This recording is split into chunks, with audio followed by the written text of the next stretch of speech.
Today is February 13th, 2008, and on that note, I'll say happy Wednesday to you, happy birthday to me. Hello NAU, I'm Heath Connot here on UTV62 with the news feed. Well, now we'll sail across the globe to Australia, where they're having another happy day.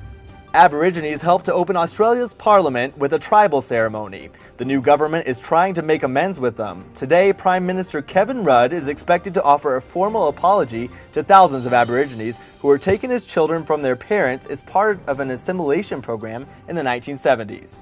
The UN Secretary General is urging all nations to join the private sector to sustain momentum in the fight against global warming. The two-day UN General Assembly debate is trying to gain support for the fight.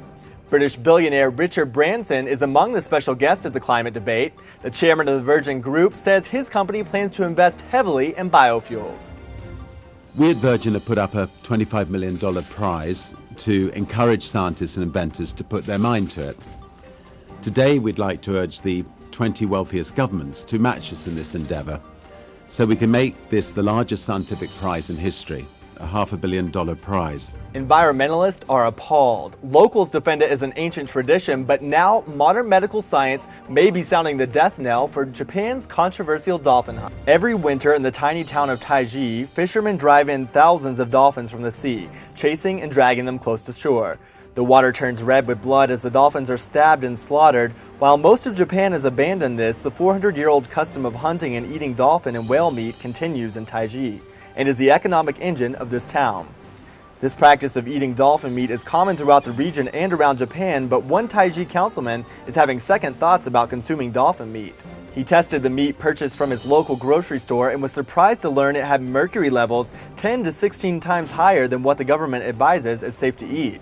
And as more Western countries like the US consume more raw tuna, the concern inside the government halls of Tokyo is what any discussion of mercury in any fish means to the nation's economy. Few people in Taiji want to limit the dolphin hunt, saying it keeps the city alive. But the councilman who was tested for mercury found he suffers from an elevated level of mercury in his body. He wonders what will happen to the children of his town when they become his age if they continue their centuries-long practice.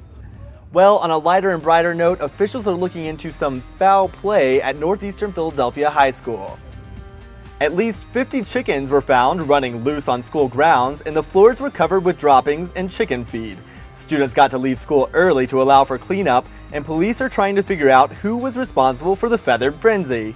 Authorities say surveillance tapes show 4 suspects releasing the chickens. These culprits will have to pay a fine. Be sure to watch NAU Live, Arizona's only live student-produced newscast, on Tuesdays and Thursdays at 5 p.m. for the latest in news, sports, weather, and entertainment. Well, I'm Heath Connot, and that's all I've got for this edition of the news feed. But keep it right here on UTV62, and I'll be seeing you throughout the day.